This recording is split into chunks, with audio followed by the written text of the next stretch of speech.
ರಘು ನನಗೆ ಕೊಟ್ಟಿರೋ ಒಂದು ದೊಡ್ಡ ಗುರುದಕ್ಷಿಣೆ ಇದು ಅಂತ ನಾನು ಅನ್ಕೊಳ್ತೀನಿ. ರಘುಗೆ ನಾನು ಏನು ಕಲಿಸಿದ್ದೀನಿ ಖಂಡಿತ ನನಗಿನ್ನೂ ಗೊತ್ತಿಲ್ಲ.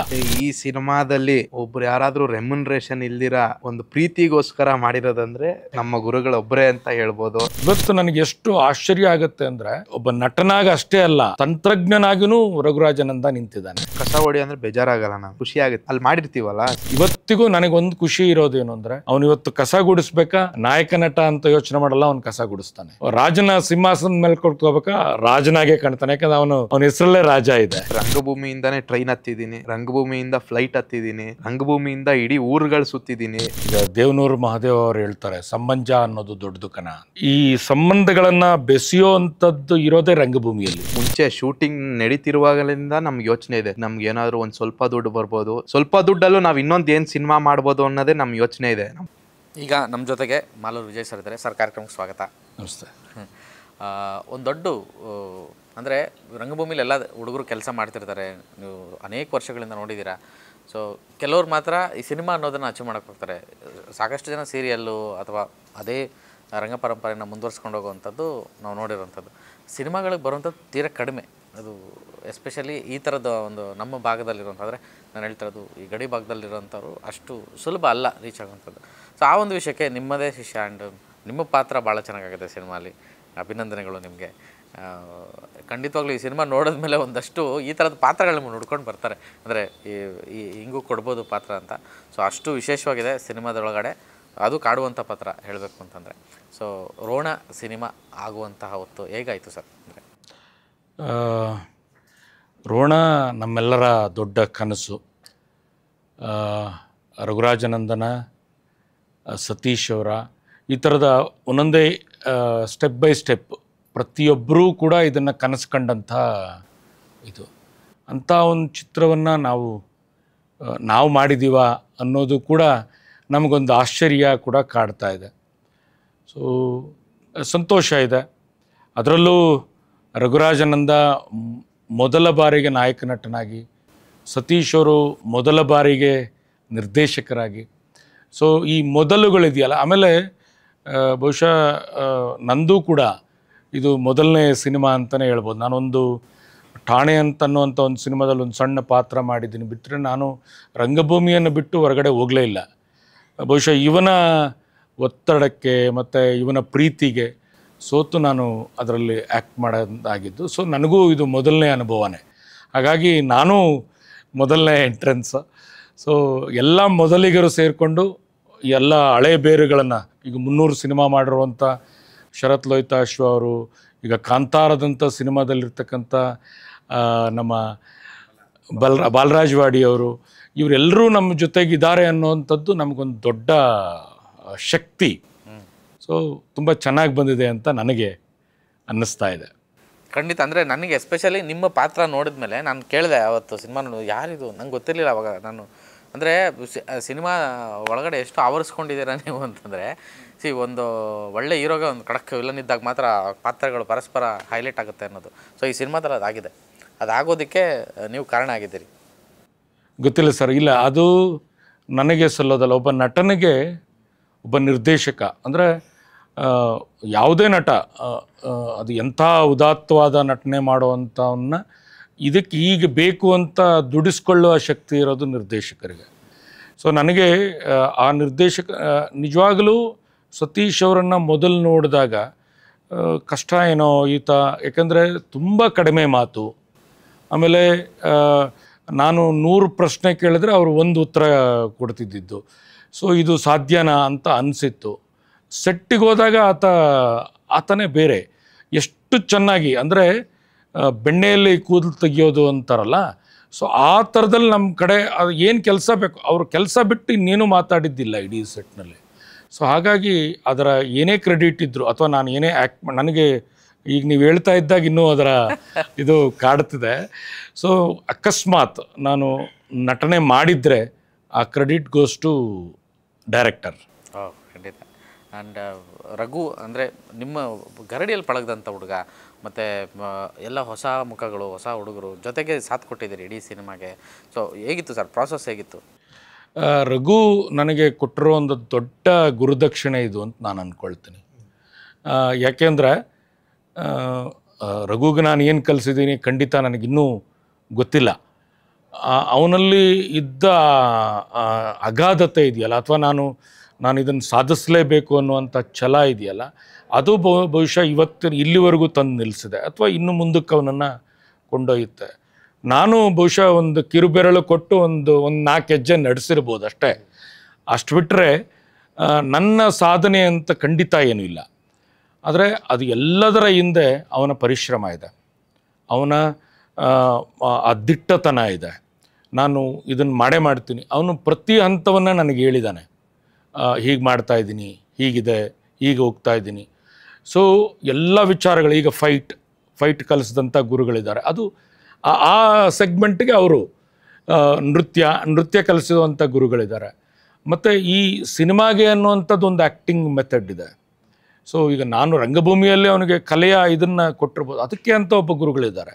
ಸೊ ಅಲ್ಲಿ ಅವನು ಅಂದರೆ ಎಲ್ಲ ಸೆಗ್ಮೆಂಟ್ಗಳನ್ನು, ಈಗ ಹೇಗೆ ಡಾಕ್ಟ್ರುಗಳು ಹೇಗೆ ಹಾರ್ಟ್ಗೆ, ಕಿವಿಗೆ, ಕಿಡ್ನಿಗೆ ಹೇಗೆ ಬೇರೆ ಬೇರೆ ರೀತಿಯಲ್ಲಿದ್ದಾರೋ, ಹಾಗೆ ಈ ಕಲೆಯ ಇದರಲ್ಲಿ ಎಲ್ಲ ಸೆಗ್ಮೆಂಟ್ಗಳಿದ್ದಾವೆ.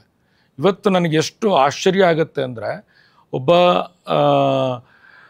ಏನು ಹೇಳ್ತಾರೆ, ಒಬ್ಬ ನಟನಾಗ ಅಷ್ಟೇ ಅಲ್ಲ, ತಂತ್ರಜ್ಞನಾಗಿಯೂ ರಘುರಾಜನಂದ ನಿಂತಿದ್ದಾನೆ. ಯಾಕೆಂದರೆ ಸಿನಿಮಾನ ಹೇಗೆ ಗೆಲ್ಲಿಸ್ಬೇಕು, ಸಿನಿಮಾನ ಹೇಗೆ ಜನರ ಹತ್ರ ತೊಗೊಂಡೋಗ್ಬೇಕು, ಸಿನಿಮಾಗೆ ಏನೇನೆಲ್ಲ ಮಾಡಬೇಕು, ಪ್ರತಿ ಹಂತದಲ್ಲೂ. ಒಬ್ಬ ನಾಯಕ ನಟ ಅಂದರೆ, ಸರ್ ನಾನು ಆ್ಯಕ್ಟ್ ಮಾಡ್ತೀನಿ, ನೀವು ಡೈರೆಕ್ಟ್ ಮಾಡ್ತೀರಿ, ಇನ್ನೊಬ್ರು ಯಾರೋ ಪ್ರೊಡಕ್ಷನ್ ನೋಡ್ಕೊಳ್ತಾರೆ, ಹಾಗೆ ಅಲ್ಲ. ಇವನು ಎಲ್ಲದರಲ್ಲೂ ಇವತ್ತಿಗೂ ನನಗೊಂದು ಖುಷಿ ಇರೋದೇನು ಅಂದರೆ, ಅವನಿವತ್ತು ಕಸ ಗುಡಿಸ್ಬೇಕಾ, ನಾಯಕ ನಟ ಅಂತ ಯೋಚನೆ ಮಾಡಲ್ಲ, ಅವನು ಕಸ ಗುಡಿಸ್ತಾನೆ. ರಾಜನ ಸಿಂಹಾಸನದ ಮೇಲೆ ಕೊಡ್ಕೋಬೇಕಾ, ರಾಜನಾಗೆ ಕಾಣ್ತಾನೆ, ಯಾಕಂದರೆ ಅವನ ಹೆಸರಲ್ಲೇ ರಾಜ ಇದೆ. ಸೊ ಆ ಎಲ್ಲ ಆಸ್ಪೆಕ್ಟ್ಗಳಲ್ಲಿ ಅವನು ಭಾಳ ಉದಾತ್ತವಾಗಿ ಅವನ ದುಡಿಮೆ ಇದೆ. ಇದೆಲ್ಲ ಕ್ರೆಡಿಟ್ ಅವನಿಗೆ ಹೋಗಬೇಕು. ಯಾಕಂದರೆ ಅವನ ಸಿನ್ಸಿಯರ್ ಎಫರ್ಟ್, ಯಾರು ನಾನು ಮಾಡೋದು ಕರೆಕ್ಟಾಗಿದೆ ಮತ್ತು ನಾನು ಮಾಡೋದ್ರ ಬಗ್ಗೆ ನಂಬಿಕೆ ಇರುತ್ತೋ ಅಂಥವ್ರು ಗೆಲ್ತಾರೆ. ಸೊ ಮೊನ್ನೆ ಇದೇ ವಿಷಯ ನಾನು ತ್ರಿವಿಕ್ರಮ್ ಶ್ರೀನಿವಾಸ್ ಅಂತ ತೆಲುಗಲ್ಲಿ ತುಂಬ ದೊಡ್ಡ ಡೈರೆಕ್ಟ್ರು, ರೈಟ್ರು, ಅವ್ರದ್ದು ಯಾವುದೋ ಒಂದು ವೀಡಿಯೋ ನೋಡ್ತಾ ಇದ್ದೆ. ಈಗೇನು ನೀವು ಪದ ಹೇಳಿದ್ರು ಇದೇ ಥರ ಪದ ಹೇಳಿದ್ರು ನನಗೆ. ನಾನು ಅದೇ ಹೇಳ್ತಿದ್ದೆ, ಅಂದರೆ ತುಂಬ ಚಿಕ್ಕ ಏಜಿಗೆ ಈ ಥರದೊಂದು ಕಲಿಕೆ ಮತ್ತು ನಿರ್ಧಾರ ಇದೆಯಲ್ಲ, ತುಂಬ ಬೇಗ ತೊಗೊಂಡಿರೋದು ಇದು ಒಳ್ಳೆಯದು. ಅಂದರೆ ಇದಕ್ಕೊಂದು ಟೈಮ್ ತೊಗೊಳುತ್ತೆ. ಸೋಲು ಗೆಲುವು ಸೆಕೆಂಡ್ರಿ. ಸೊ ಸೋತ್ರನೂ ಕಲಿಯುವಂಥದ್ದಿರುತ್ತೆ, ಗೆದ್ರೂ ಕಲಿಯುವಂಥದ್ದಿರುತ್ತೆ. ನಾನು ಈಗಾಗಲೇ ಗೆದ್ದಿದ್ದೀವಿ, ಪ್ರಾಮಾಣಿಕವಾಗಿ ಹೇಳ್ತೀವಿ. ಯಾಕೆಂದರೆ ಆತನ ಡೈರೆಕ್ಷನ್ಸ್ ಅಥವಾ ಈ ಜೋಡಿ ಎತ್ತು ಅಂತ ಹೇಳ್ತೀನಿ ಇವರಿಬ್ಬರನ್ನು, ಸತೀಶ್ ಮತ್ತು ರಘುರಾಜನಂದ, ಪ್ರತಿ ಆಸ್ಪೆಕ್ಟ್ಗಳಲ್ಲಿ ಅವರು ಯೋಚನೆ ಮಾಡೋ ವಿಧಾನ. ಯಾಕೆಂದರೆ ಒಂದು ಟೀಮ್ ವರ್ಕ್ ಮಾಡಬೇಕಾದ್ರೆ it is not so easy. ಅಥವಾ ಒಂದು ಸಿನಿಮಾ ಮಾಡಬೇಕು ಅಂದರೆ ಒಬ್ಬರು ಇಬ್ಬರನ್ನ ಒಪ್ಪಿಸೋವಂಥ ಒಂದು ಇದಲ್ಲ. ಇಷ್ಟೂ ಜನರು, ಆಮೇಲೆ ಎಷ್ಟೋ ಜನರಿಗೆ ಕೋಪ ಬರುತ್ತೆ, ಎಷ್ಟೋ ಜನರಿಗೆ ಬೇಸರ ಆಗುತ್ತೆ. ನಮ್ಮ ಇಡೀ ಸೆಟ್ಟಲ್ಲಿ ಒಬ್ಬರು ಬೇಸರ ಮಾಡಿಕೊಂಡು ಹೋದ ಒಂದೇ ಒಂದು ಸಣ್ಣ ಇನ್ಸಿಡೆಂಟ್ ಇಲ್ಲ. ಇವತ್ತಿಗೂ ಒಬ್ಬ ಜೂನಿಯರ್ ಆರ್ಟಿಸ್ಟು ಕೂಡ ನಮಗೆ ಫೋನ್ ಮಾಡಿ ಮಾತಾಡಿಸ್ತಾರೆ. ಯಾಕೆ ಅಂದರೆ, ಸರ್ ನಿಮ್ಮ ಸೆಟ್ಟಲ್ಲಿ ತುಂಬ ಚೆನ್ನಾಗಿ ನಡ್ಕೊಂಡ್ರಿ ಸರ್, ನಿಮ್ಮ ಪ್ರೊಡ್ಯೂಸರ್ ಚೆನ್ನಾಗಿದ್ರು ಸರ್, ನಿಮ್ಮ ಹೀರೋ ಚೆನ್ನಾಗಿದ್ರು ಸರ್, ನಿಮ್ಮ ಡೈರೆಕ್ಟ್ರ್ ತುಂಬ ಚೆನ್ನಾಗಿ. ಈ ಪ್ರೀತಿಗಿಂತ ಇನ್ನೇನು ಬೇಕು ಸರ್? ಇದರಲ್ಲಿ ನಾವು ಖಂಡಿತ ಗೆದ್ದಿದ್ದೀವಿ ಸರ್. ಒಳ್ಳೆತನ ಮತ್ತು ಪ್ರಾಮಾಣಿಕತೆಗೆ ಯಾವಾಗಲೂ ಗೆಲುವಿರುತ್ತೆ. ಲೇಟ್ ಆಗ್ಬೋದು, ಬಟ್ ಸಿಕ್ಕೇ ಸಿಗುತ್ತೆ ಅಷ್ಟೇ. ಸೊ ರಘು, ಗುರುಗಳು ಮಾತು ಕೇಳಿದಾಗ ಇಲ್ಲ, ಅವ್ರು ತುಂಬ ದೊಡ್ಡ ಮಾತಾಡ್ತಾ ಇದ್ದಾರೆ. ನಾನು ಯಾವುದು ಇನ್ನು ಅವ್ರು ಗುರುದಕ್ಷಿಣೆ ಅಂತ ಏನೂ ಕೊಟ್ಟಿಲ್ಲ. ಇನ್ನು ಅವರ ಒಂದು ಇದೇ ನನಗೆ ತುಂಬ ಇದೆ, ಅವ್ರ ಆಶೀರ್ವಾದಗಳೇ ತುಂಬ ಇದೆ. ಆಮೇಲೆ ಈ ಸಿನಿಮಾದಲ್ಲಿ ಒಬ್ರು ಯಾರಾದರೂ ರೆಮ್ಯುನರೇಷನ್ ಇಲ್ದಿರ ಒಂದು ಪ್ರೀತಿಗೋಸ್ಕರ ಮಾಡಿರೋದಂದರೆ ನಮ್ಮ ಗುರುಗಳೊಬ್ಬರೇ ಅಂತ ಹೇಳ್ಬೋದು. ಅಂದರೆ ಅವ್ರ ಸಪೋರ್ಟ್ ನಮ್ಗೆ ತುಂಬಾ ಇದೆ ಪ್ರತಿ ಹಂತದಲ್ಲೂ. ರಘು, ನೀನು ಏನೇ ಖರ್ಚು ಮಾಡೋವಾಗ ನನಗೆ ಹೇಳು, ನಿನ್ನ ದುಡ್ಡು ನನ್ನ ದುಡ್ಡು ಇದ್ದಂಗೆ. ನೀನು ಕಳ್ಕೊಂಡ್ರು ಅದು ನನ್ನ ದುಡ್ಡೇ, ನಿನಗೆ ವಾಪಸ್ ಬಂದರೂ ಅದು ನನ್ನ ದುಡ್ಡೇ. ನೀನು ಏನೇನೋ ಖರ್ಚು ಮಾಡ್ಬಿಡ್ತೀಯ, ನೀನು ಕರೆಕ್ಟಾಗಿ ಅವ್ರು ಕೇಳಿದ್ದೆಲ್ಲ ಕೊಟ್ಬಿಡ್ತೀಯ, ಮಾಡಬೇಡ. ದುಡ್ಡು ತುಂಬ ಇಂಪಾರ್ಟೆಂಟು. ಅದು ಇವಾಗ ನಡೀತಿರುವಾಗ ನನಗೆ ಹೇಳು. ಪ್ರತಿಯೊಂದು ಹಂತದಲ್ಲೂ ಇದ್ದಾರೆ, ಸ್ಕ್ರಿಪ್ಟ್ ಹಂತದಿಂದ ಹಿಡಿದು ಶೂಟಿಂಗ್ ಹಂತ ಬರಲಿ ರಘು ಈ ಥರ. ಆಮೇಲೆ ಸೀನಿಯರ್ ಆರ್ಟಿಸ್ಟ್ಗಳನ್ನ ನೋಡ್ಕೊಳ್ಳೋದಿರ್ಬೋದು. ಈಗ ನಾನು ಕೆಲವೊಂದು ಸೀನಿಯರ್ ಆರ್ಟಿಸ್ಟ್ ಹತ್ರ ಹೋಗಿ ಮಾತಾಡೋಕ್ಕಾಗಲ್ಲ. ನಮ್ಮ ಗುರುಗಳಾದರೆ ಅವರ ಏಜಿಗೆ, ಅವರ ಎಕ್ಸ್ಪೀರಿಯೆನ್ಸಿಗೆ ಅವ್ರು ಅದನ್ನೆಲ್ಲ ಹ್ಯಾಂಡಲ್ ಮಾಡೋದಕ್ಕೆ ನನಗೆ ಅದು ಹೆಲ್ಪ್ ಆಯಿತು. ನಮಗೆ ಸೀನಿಯರ್ ಆರ್ಟಿಸ್ಟ್ಗಳನ್ನೆಲ್ಲ ನಾವು ಆ್ಯಕ್ಟ್ ಮಾಡ್ಕೊಳ್ದು, ಡೈರೆಕ್ಟ್ರು ಇಲ್ಲಿ ಬ್ಯುಸಿ ಇರ್ತಾರೆ, ನಾವು ಇಲ್ಲಿ ಬ್ಯುಸಿ ಇರ್ತೀವಿ, ನಾವು ನಮ್ಮ ಸೀನ್ಸಲ್ಲಿ ಬ್ಯುಸಿ ಇರ್ತೀವಿ. ನಮಗೆ ಫುಲ್ ಬ್ಯಾಕ್ಗ್ರೌಂಡಲ್ಲಿ ಸಪೋರ್ಟು, ಅವ್ರಿಗೆ ಸ್ಟೇ ಆಗಿರಲಿ, ಅವ್ರನ್ನ ನೋಡ್ಕೊಳ್ಳೋದಾಗಿರಲಿ, ಪ್ರತಿಯೊಂದು ನಮ್ಮ ಗುರುಗಳು ನೋಡ್ಕೊಳ್ತಿರೋದು. ಅವ್ರು ಬರೀ ನಮ್ಮ ಗುರುಗಳಲ್ಲ, ಜೊತೇಲಿ ನಿಂತ್ಕೊಂಡು ನಡೆಸಿದ್ದಾರೆ.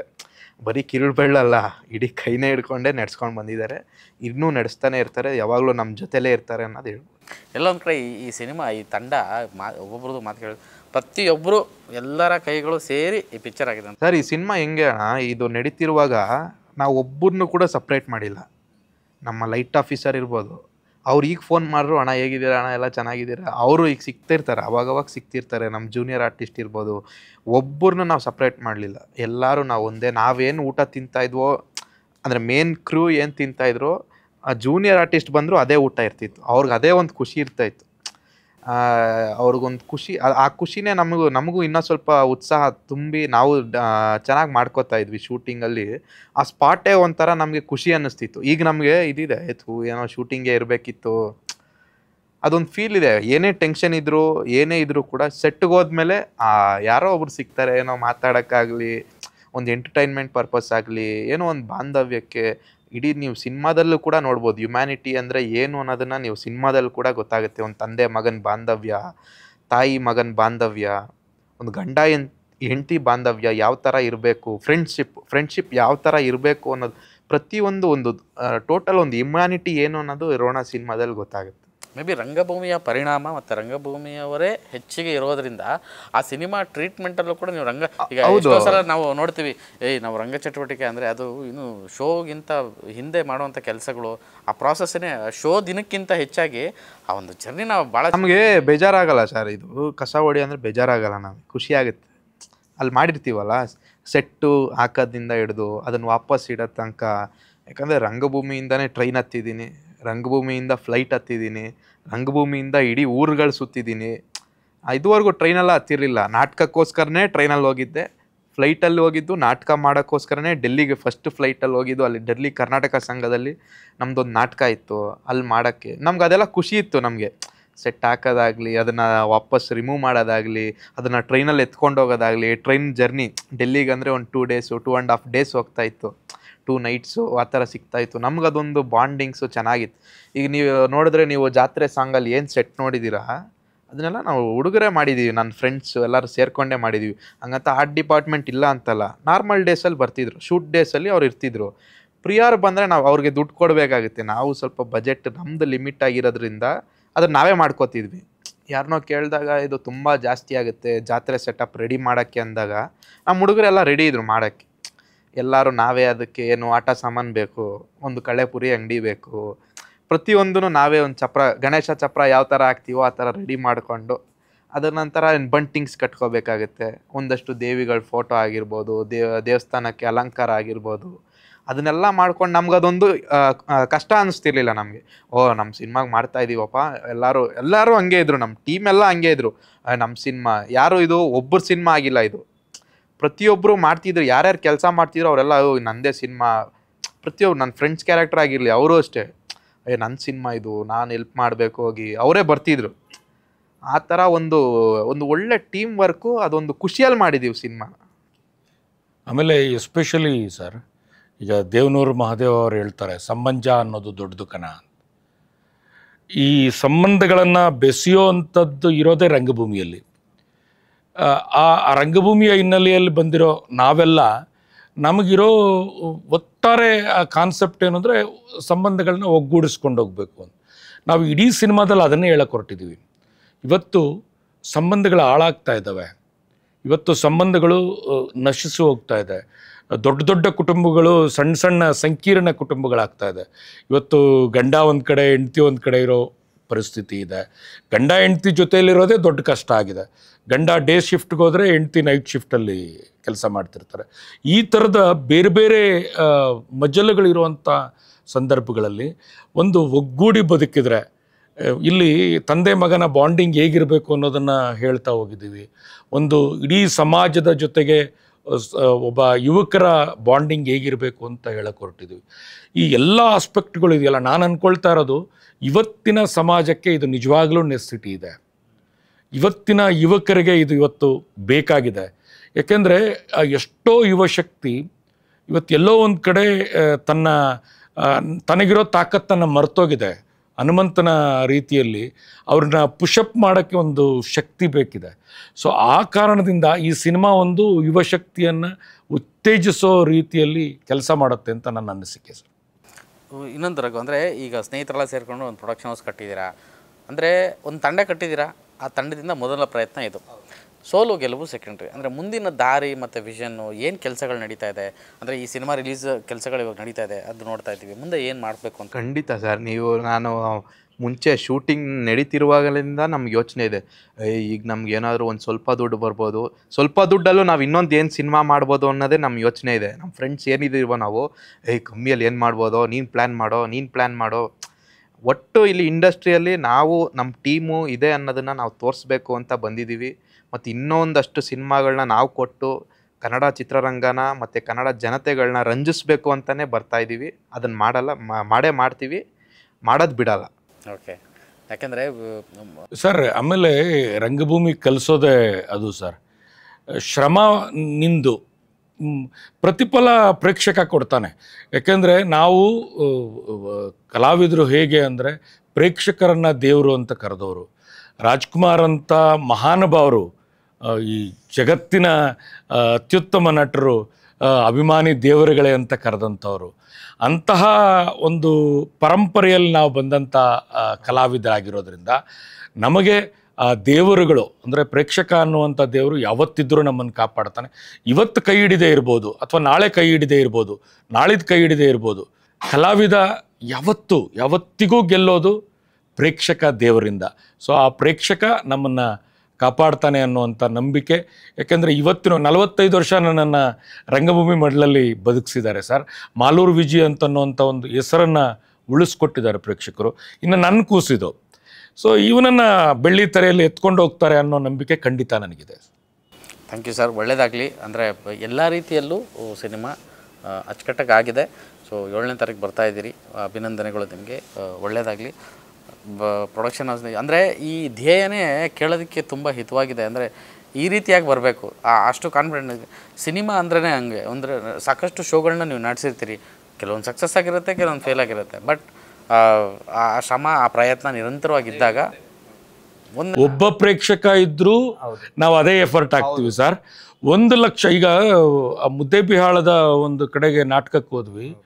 ನೀವು ನಂಬ್ತಿರೋ ಇಲ್ಲೋ 10 ರಿಂದ 15 ಸಾವಿರ ಜನ ಪ್ರೇಕ್ಷಕರು. ನಾವು ಎಲ್ಲಿ ಹಿಂಗೆ ಸುಮ್ಮನೆ ಕಣ್ಣಾಡಿಸಿದ್ರೆ ಅಲ್ಲೆಲ್ಲ ಜನ. ಮಳೆ ಬಂದರೆ ಆ ಚೇರ್ಸನ್ನು ತಲೆ ಮೇಲೆ ಇಟ್ಕೊಂಡು ನಾಟಕ ನೋಡಿದ್ದಾರೆ. ಅಂದರೆ ಆ ಪ್ರೀತಿ ಇದೆಯಲ್ಲ, ಪ್ರೇಕ್ಷಕರು ನಮ್ಮನ್ನು ಸ್ವೀಕರಿಸೋ ರೀತಿ ಇದೆಯಲ್ಲ, ಅದು ತುಂಬ ದೊಡ್ಡದು. ಇವತ್ತು ಸಿನಿಮಾ ರಂಗದಲ್ಲಿ ಯಾರ್ಯಾರು ನಟರಾಗಿ ತುಂಬ ದೊಡ್ಡದಾಗಿದ್ದಾರೋ ಅವರು ಎಲ್ಲರೂ ಕೂಡ ಪ್ರೇಕ್ಷಕ ಕೊಟ್ಟ 1 ಚಪ್ಪಾಳೆಯಿಂದ, ಪ್ರೇಕ್ಷಕ ಕೊಟ್ಟ 1 ರೂಪಾಯಿಯಿಂದ ಇವತ್ತು ನಾವೆಲ್ಲ ಕಲಾವಿದರಾಗಿ ಮೆರೆದಿರೋದು, ಅಥವಾ ಕಲಾವಿದರಾಗಿ ಉಳಿದಿರೋದು, ಕಲಾವಿದರಾಗಿ ಬದುಕ್ತಾ ಇರೋದು.